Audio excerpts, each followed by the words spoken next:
मित्रांनो, अजितदादा पवारांचा संभ्रम दररोज वाढत चाललेला दिसतोय.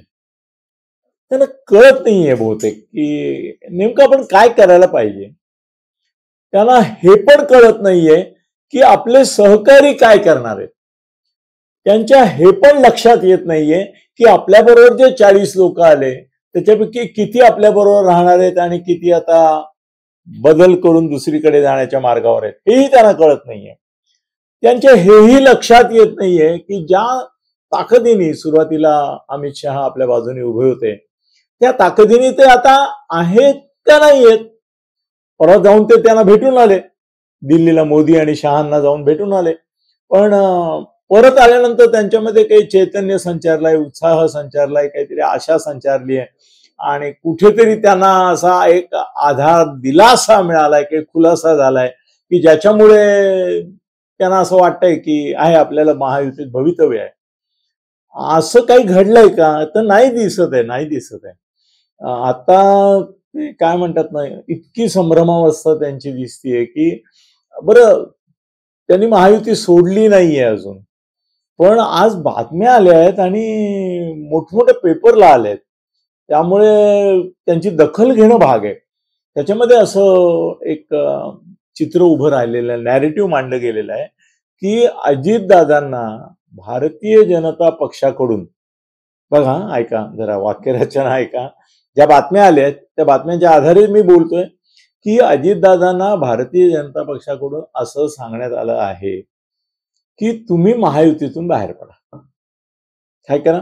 महायुतीतून बाहेर पडा आणि तिसरी आघाडी स्थापन करा, ज्याच्यामध्ये प्रकाश आंबेडकर, हा प्रयोग तिसऱ्या आघाडीचा झालेला आहे महाराष्ट्रामध्ये. अनेक वेळा डावे पक्ष, वंचित या लोकांनी तिसरी आघाडी केली. म्हणजे तिसरी आघाडी कल्पना नवीन नाही, पण आज महायुतीचे घटक असलेले आणि उपमुख्यमंत्री असलेले अजितदादा पवार यांनी तिसरी आघाडी स्थापन करण्यासाठी पुढाकार घ्यावा आणि हे भाजपने सुचवावं, हे नाट्य नवीन आहे. हे पूर्वी घडलं नव्हतं कधी. आणि वंचितचं नाव घेत आहेत, MIMचं पण घेत आहेत, मार्क्सवादी कम्युनिस्ट पक्षाचं घेत आहेत, शेतकरी कामकरी पक्षाचं घेत आहेत. जेवढे हे छोटे छोटे पक्ष आहेत की ज्यांना भारतीय जनता पक्षाला टाळायचं आहे, म्हणजे अगदी त्या जनसुराज्यपासून सगळे आहेत. म्हणजे महादेव जानकरांना देखील ते बहुतेक आपल्या बरोबर घ्यायला तयार नाहीये. म्हणजे भारतीय जनता पक्ष आणि शिवसेना हे वगळले तर बाकी जेवढे पक्ष राहतात, आणि इकडे काँग्रेस, राष्ट्रवादी काँग्रेस शरद पवारांचे आणि उद्धवची सेना, तर हे जर हे दोघं आणि ते तिघं हे जर वगळले तर बाकी सगळ्यांनी म्हणे एकत्र यायचं आणि त्यांचं नेतृत्व अजितदादांनी करायचं आणि सगळीकडे उमेदवार 288 ठिकाणी उभे करायचे. आता गमत अशी आहे की पहिली गोष्ट अशी की अजितदादांची अशी पुण्याई नाही, कमाईबाबद्दल नको बोलूया आपण, पण पुण्याई नाही की ह्या सगळ्यांनी त्यांचं नेतृत्व मान्य करावं. तिसरी आघाडी म्हणून जरी कितीही चर्चा केल्या तरी देखील त्या तिसऱ्या आघाडीचं नेतृत्व जर द्यायचंच झालं, हे आपण आता हायपोथेटिकली हे गृहीत धरूया की तिसरी आघाडी नावाची एक कन्सेप्ट भारतीय जनता पक्षाने गळ्यात मारली अजितदादांच्या, आणि अजितदादा आता ती कुठेतरी मार्गी लागते का बघण्याच्या प्रयत्नात आहेत. तर तसं जर खरंच करत असतील ते आणि करायला त्यांना भाग पाडलं जात असेल, आता काय आहे की अजितदादांना बाहेर काढा, हाकला, हा इतका हल्लागुल्ला भारतीय जनता पक्षामध्ये आजही चालू आहे की खरं म्हणजे एवढा अपमान आणि एवढी अवहेलना आणि एवढी तुच्छता वाटायला आल्यानंतर स्वाभिमानी असं कुठल्याही राजकारण्यांनी तिथे राहता कामा नये, बाहेरच पडलं पाहिजे. पण उपमुख्यमंत्री पद सोडावं लागेल मग, आणि आपलेही 10 मंत्री आहेत त्यांचे, ते 10 मंत्री म्हणतील अजितदादांना जाऊ दे, आम्ही राहतो. इथपर्यंत वाईट स्थिती आहे त्यांची, अजितदादांची. पण मग तिसरी आघाडी ही जी कल्पना भाजप त्यांच्या गळ्यात मारते, आणि आज बऱ्याच वर्तमानपत्रांनी त्याची दखल घेतली की अजितदादांची तिसरी आघाडी, आणि तिचं काम काय, जे काम राज ठाकरेंकडे सोपवायला बघत होते भाजपवाले की महायुतीत तुम्ही नकाच येऊ, त्यांनीही सुदैवाने असं जाहीर केलं नाही की मी महायुतीत जातोय. त्याने असं सांगितलं की माझा मोदींना पाठिंबा आहे. गमत अशी की नेमकं ज्या मोदींना पाठिंबा दिला त्या मोदींचंच 240 पर्यंत अधपतन झालं. म्हणजे फायदा तर झालाच नाही, झाला तर तोटाच झाला त्यांचाही पाठिंब्याचा. पण राज ठाकरेंनी आता जवळजवळ अशी भूमिका घेतलेली दिसतीये, जे काय बातम्या माझ्यापर्यंत पोहोचतायत त्याच्यावरून, की 250 जागी उभ्याच करायच्या आणि त्याच्यामध्ये भाजपचा फायदा आहे, त्याच्यामध्ये महायुतीचा फायदा आहे आणि त्यामुळे त्यांच्या बरोबर गेलं तर एक 5-25 जागा मिळतील जनतेत. खूपच सांगितलं मी, 5-25 म्हणजे 10-15 जागा मिळतील. त्याच्यापेक्षा आपण स्वतंत्रपणे उभे राहिलो तर या सगळ्या 250 लोकांचा खर्च जो आहे तो भारतीय जनता पक्ष देईल आपल्याला, राज ठाकरेंना देईल, देणार देणार देणार. याचं कारण असं आहे की 19 साली ज्या वेळेला त्यांनी विरोधी प्रचार केला मोदी शहांच्या, त्यावेळेला त्या सगळ्या सभांचा खर्च काँग्रेसवाले करत होते, राष्ट्रवादीवाले करत होते. मी सांगितलं ना तुम्हाला की माझेच मित्र होते, तेही करत होते आणि चांगला करत होते. 5-50 लाख 25 लाख किमान खर्च करत होते आणि राज ठाकरे यांच्या सभा घेत होते. राज ठाकरेंना एक नाव पैसाही पडत नव्हता. जाण्या येण्याचा खर्च, ती विमानांचे खर्च, हेलिकॉप्टरचे खर्च देतातच ते हल्ली. तर त्यामुळे तो प्रयोग जो होता तो आता यावेळेला जर समजा त्यांनी भूमिका घेतली की मी 250 जागी उभा करतो, चला जिथे जिथे शिवसेनाच असं नाही, तुम्हाला वाटतंय ना 288 पैकी मला सांगा 250 कोणत्या जागांवर मी उभं करू आणि मतं खाऊ. अट हीच की तुम्ही मतं खाल्ली पाहिजेत, ती अशी आणि इतकी खाल्ली पाहिजेत आणि तेवढं तुमचं सामर्थ्य तिथे असलं पाहिजे की महाआघाडीची मतं त्यामुळे घटतील. आता कसं झालं माहितीये का की समजून घ्या, महायुतीला आता आपल्याला मिळणाऱ्या मतांची मर्यादा कळलेली आहे, मतांची मर्यादा कळलेली आहे. त्यांचे इंटरनल अहवाल फुटलेले आहेत आणि त्यातला एक अहवाल तर मी अगदी दयानंद नेने यांना बाजूला बसवून तुम्हाला सांगितला की 158 महाआघाडी आणि 121 फक्त हे, आणि त्याच्यामध्ये 80-90च फक्त भाजप. हे पण सांगितलं ना तुम्हाला, सगळ्यांचेच आकडे सांगितले. तर आता त्यांच्या डोक्यामध्ये भाजपच्या पक्का असं आहे की आपण आता सॅच्युरेशन पॉइंटला आहोत महाराष्ट्रामध्ये, आता याच्यापेक्षा अधिक टक्केवारी आपली वाढणार नाहीये. मग काय करायला पाहिजे, जर ही एक रेषा आहे तिला जर लहान करायचं असेल तर त्याच्या बाजूला एक मोठी रेषा काढायला पाहिजे. तशा प्रकारे आपण एक मोठी रेषा अशी तयार करूया इथे की यामुळे हे यांचं मत टक्केवारी कमी होईल. आणि ती मोठी रेषा करायची असेल तर नाही, माझी उपमा चुकली, सॉरी सॉरी सॉरी, ही उपमा चुकली, ही नाही बरोबर उपमा, ही पुसायला लागेल. करेक्ट करेक्ट, एरवी आपण म्हणतो ना माझी उपमा, सॉरी मी उपमा चुकलोच. म्हणजे तर ही खालची पुसायला पाहिजे. जर ही मोठी वाटायला, दोन्ही समान आहेत किंवा बरोबरीची आहेत, त्याच्यामध्ये खालची जर महाआघाडीची लहान करायची असेल तर पुसावी लागेल. आणि ती पुसायची असेल तर मग राज ठाकरेंच्या 250 जागांचा खर्च करायला पाहिजे. आणि तिसरी आघाडी रूपाने जर आणखीन एक थोडस परिमाण दिलं की ज्याच्यामध्ये सेक्युलर, कारण आता कसं झालंय की राज ठाकरेंनी पण हिंदुत्वाची भूमिका घेतली आणि हिंदुत्वाची भूमिका घेतल्यानंतर मग ते मतं खातील, ते शिवसेना उबाठाची खातील, त्याबरोबर कोणी सांगावं यांची पण खातील, कारण यांचा पण हिंदुत्वाचा अजेंडा आहे, शिंदेचाही आहे आणि भाजपचाही आहे. तर त्यांची मतं खाल्ली तर काय काय उलटेल, हल्ली बुमरँग काय होईल काही सांगता येत नाही. 400 पार उत्साहाने बोलायला गेले ते संविधानाकडे पोहोचले, झालं ना असं, आरक्षणाकडे पोहोचलं. त्यानंतर जेवढ्या म्हणून घोषणा केल्या यांनी त्या सगळ्या अंगाशी आल्या. त्यामुळे ह्याच्यामध्ये धोका आहेच की यांचे पण मतं खातील काही, आणि एकदा खाल्ली आहेत बरं का. राज ठाकरेंनी 2009 साली ज्यावेळेला आपले उमेदवार उभे केले आणि लाख 6.5 लाख मतं घेतली, त्यावेळेला अख्ख्या मुंबईमध्ये काँग्रेस आली हो, सगळ्या 6 सीट काँग्रेस आली आणि पराभव झाला तो भारतीय जनता पक्ष आणि शिवसेनेचा. काय उलटेल हे सांगता येत नाही तुम्हाला. तर त्या तशी मतं जर खाल्ली तर गेली, गाळातच गेले. पण आता तरी असं आहे की राज ठाकरेंची 250 मतं, 250 उमेदवार उभे करावे, त्याचा खर्च आपण करावा, या मनस्थितीत भाजप आहे. त्याने आपल्या महायुतीत येऊ नये अशीच त्यांची इच्छा आहे आणि महायुतीत बहुतेक जाणार नाहीत असा माझाही अंदाज आहे. पण ही तिसरी आघाडी ही नवीनच कल्पना आहे. अजितदादांनी थोडस सेक्युलर मतं, अजितदादांनी बघा आता बाकी कोणी मुसलमान उमेदवार उभे करत नाही, पण आता विधान परिषदेवर जे पाठवायचे त्याच्यामध्ये देखील अजितदादांनी त्यांचा एक मुसलमान उमेदवार उभा करेन म्हणून सांगितलंय. तिकीट वाटपामध्ये देखील जिथे जिथे मुसलमानांची वस्ती आहे त्या प्रत्येक ठिकाणी मी मुसलमान उमेदवार देईन असं त्यांनी साधारणतः भूमिका घेतलेली आहे. म्हणजे आता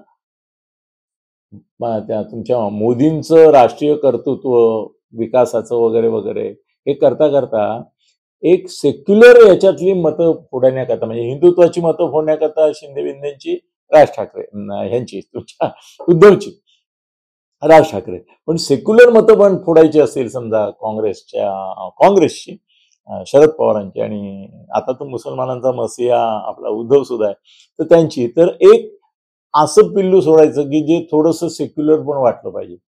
आता अजितदादा सेक्युलर वाटतील का नाही याच्याबद्दल मला शंका आहे. तर ते हिंदुत्ववादी पण वाटते काही वादीच वाटत नाही नुसतेच वादावादी वाटतात काही नाही त्यांना आयडेंटिटी नाहीच आहे. मी सांगू का फेसलेस फेस म्हणजे चेहरा नसलेला चेहरा जर महाराष्ट्रात आता कुठला असेल ना टू बी ऑनेस्ट तो अजितदादांचा त्याला चेहराच नाही. त्यांचा चेहरा वापरून काही करणं अजितदादांच्या पक्षाला अत्यंत अवघड आहे कारण अजितदादा हा चेहराच नाही. अजितदादांपेक्षा बरे चेहरे महाराष्ट्रात आता खूप आहेत. अनेक चेहरे आहेत की जे अजितदादांपेक्षा पॉवरफुल आहेत. हे 2-1 सीट लोकसभेला जिंकली आणि विधान परिषदेला हुकमी असलेल्या सीट जिंकल्या यात काही कर्तृत्व नाहीये त्यांचं.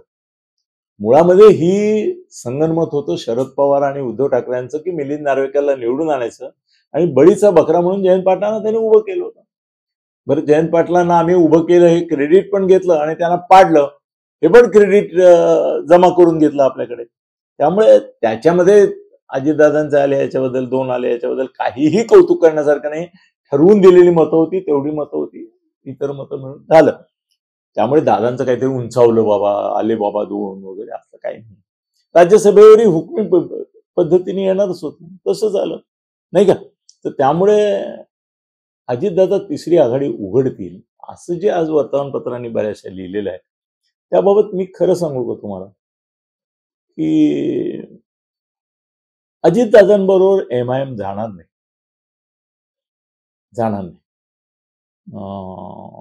राज ठाकरे तर राष्ट्रवादीच्या बाबत प्रतिकूलच आहेत. नाही शरद पवारांच्याही राष्ट्रवादी बाबत प्रतिकूल आहेत की त्यांनीच महाराष्ट्रात जातीयवाद आणला आणि आता तर जातीयवाद कहराला गेलेला आहे. दुसरी गोष्ट अशी आहे की अजितदादांच्या बरोबर वंचित पण जाणार नाही.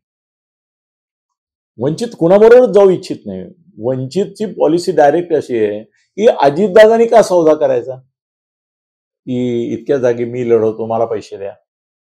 सौदा कोणाशी होणार शेवटी तिसरी आघाडी करणार. ही तिसरी आघाडी मुळामध्येच पहिली आघाडी जी आहे भाजप आणि शिंदे त्यांच्याकडूनच पैसे घेऊन लढणार ना. उघड हे सांगायला पाहिजे का वेगळं. राज ठाकरे लढणार 250 भारतीय जनता पक्ष त्यांना आर्थिक मदत करणार. MIM लढवणार त्यांना भारतीय जनता पक्ष मदत करणार. वंचित लढणार त्यांना भारतीय जनता पक्ष मदत करणार. इथले लोक दळभद्री असतील पण केंद्रातले लोक हुशार आहेत ते करतात सगळं त्यामुळे ते करतील त्यांनाही. हे असे छोटे पक्ष जे आहेत त्यांना पण मदत करतील भाजपवाले की मतं फोडा. या वेळेला त्यांना मगाशी चुकलेली उपमा परत बरोबर करतो मी की खालची रेषा जी आहे ती वरची रेषा समान आहे ना तर खालची पुसायची. ते पुसण्याचं काम राज ठाकरे वंचित सगळ्यांनी करावं. पण अजितदादा ते कितपत करतील. अजितदादा आघाडी बनवायला गेले तर त्यांच्याबरोबर कोण येईल हो तुम्ही मला सांगा कोण येईल. मला नाही दिसत आहे कोणी त्यांच्याबरोबर जाईल असं. शेका पक्ष सुद्धा जाणार नाही. शेका पक्ष नाही. आणखीन चौथी आघाडी बच्चू कडू वगैरे वगैरे हे जे लोक आहेत काही ते उभी करतील कदाचित. राजू शेट्टी आहेत आपले ते उभी करतील पण यांच्याबरोबर नाही जाणार अजितदादांबरोबर. गंमत अशी की अजितदादांना आता एक मोठं शून्य झाले आणि ते शोधतायत त्याच्यापुढे एक आकडा की ज्या एक आकड्यामुळे ते 10 होतील. बाकी 0-0-0 किती लावली तरी काही उपयोग नाही. तर त्यामुळे अजितदादा आघाडी करण्याच्या ऐवजी मला स्वतःला असं वाटतं की 2च पर्याय त्यांच्या समोर आहेत. एक म्हणजे सपशेल लोटांगण घालणं शरद पवारांसमोर आणि त्यांना सांगणं किंवा मला परत घ्या. आणि दुसरा पर्याय म्हणजे महायुतीला त्यांनी किती हडत हुडूत केलं कितीही म्हटलं की नाही तुम्हाला आम्ही 25च्या वर जागाच नाही किंवा 40 होत्या तर 40च देतो आणि ज्या तुमच्या होत्या निवडून आलेल्या तेवढ्याच 40 देतो. मला भाजपच्या काल एका नेत्याने सांगितलं की दादांनी जर सोडली नाही महायुती तर त्यांना 40 जागा द्यायच्यात आणि त्या 40ही जागा त्यांनी जिंकल्या होत्या त्याच द्यायच्या. त्यांना काही इकडलं तिकडे करू द्यायचं नाही, असा साधारणतः एक सूर आहे आमच्याकडे. म्हणजे तुमच्या होत्या ना, मग जिंकून आणा तुमच्या तरी, आणि मग त्यातल्या किती जिंकतात बघूया. पण आत्ता गमत अशी आहे की परत मराठा ओबीसी वादामध्ये अजितदादांची भूमिका काय, भुजबळांची भूमिका आहे, ते त्यांच्या पक्षाचे आहेत, पण भुजबळ म्हणजे अजितदादांचा पक्ष नव्हे ना. कुठे आहे? नाहीये. भुजबळ स्वतंत्र एक एंटिटी आहे. भुजबळ हाच एक वन मॅन शो आहे, वन मॅन पार्टी आहे. त्यामुळे अजितदादांना भुजबळांच्या ओबीसी मधल्या पुण्याचाही फायदा मिळणार नाही. मराठ्यांच्या दुश्मनीचा फक्त राग भोगावा लागेल अशी शक्यता आहे, कारण ते भूमिका घेतली नाहीये त्यांनी स्पष्ट. शरद पवार यांनी नाही घेतली, पण तो आणखीन वेगळा विषय, तो वेगळ्या पद्धतीने आपण बघणार आहोत. पण मुळामध्ये मला असं दिसतंय की अजितदादांची आघाडी उभीच राहणार नाही असा माझा अंदाज आहे. आणि ते महायुतीला चिकटून राहतील. किती हडूत केलं तरी चिकटून राहतील आणि इतकंच विनंती करतील की माझी आबरू काढू नका. 40 जागा माझ्या आहेत, मला 50 द्या, 10 दुसऱ्या द्या, पडणारे दिले तरी हरकत नाही, पण द्या. आणि मला मुसलमान उमेदवार पण उभे करू द्या. जिथे मुसलमान तुमचे मतं खातात, म्हणजे मतं देत नाहीत तुम्हाला आणि त्यांना देतात, तिथे कुठे मला हे मिळालं तर मला निदान सेक्युलर राहिलो मी एवढं. कारण हिंदुत्व हा यांचा बाणा असला तरी शरद पवारांचा हे सेक्युलर आहे ना. त्यामुळे अजितदादांना क्लेम करायला पाहिजे की मी पण सेक्युलर आहे. तर फायनली काहीतरी एक निष्कर्ष मी तुमच्यासमोर मांडावा अशी अपेक्षा असेल तर, जरी आज जवळजवळ अर्धा पेपरनी छापलाय मराठी, हिंदी, इंग्रजी सगळ्या भाषातल्या, की अजितदादांना आघाडी करायला सांगितलंय आणि ती आघाडी यांना वगळून आणि छोटे छोटे पक्ष एकत्र घेऊन, तर अशी आघाडी उभी राहणार नाही. ती अजितदादांच्या नेतृत्वाखाली राहणार नाही, 100% राहणार नाही. आणि अजितदादा शरद पवारांनाही शरण जाणार नाहीत. आता लेटेस्ट जे काही माझं व्हर्जन आहे माझ्याकडे आलेलं त्याच्यानुसार, आणि ते लाचार, शरणागत, अगदी काय म्हणतात भिकाऱ्यासारखे महायुतीला चिकटून जे काय 40 जागा होत्या माझ्या तेवढ्या त्या सगळ्या लढवायला द्या मला, आणि 10 जागा अजून देऊन माझी इज्जत वाचवा. ते 80-90 वगैरे बोलले ना की मला अमित शहानी सांगितलंय वगैरे, काळाप्रमाणे सगळं बदलतो. किती गोष्टी बदलल्या आपण पाहिला. अमित शहानी पण दिलेले सगळे काही शब्द पाळलेले नाहीयेत, ही आपल्यालाही फॅक्ट आहे. तर फायनली मी एवढं सांगतो, आघाडी अजितदादांच्या ज्या बातम्या आहेत त्या चुकीच्या ठरतील. मी सांगतो तीच बातमी खरी ठरेल. ते महायुतीला चिकटून राहतील. आता 40 आहेत, त्यांना 50 जागा मिळतील. धन्यवाद. खळबळजनक गौप्यस्फोट म्हणजेच YouTube चॅनल अनिल थत्ते गगनभेदी. खळबळजनक गौप्यस्फोट म्हणजेच YouTube चॅनल अनिल थत्ते गगनभेदी.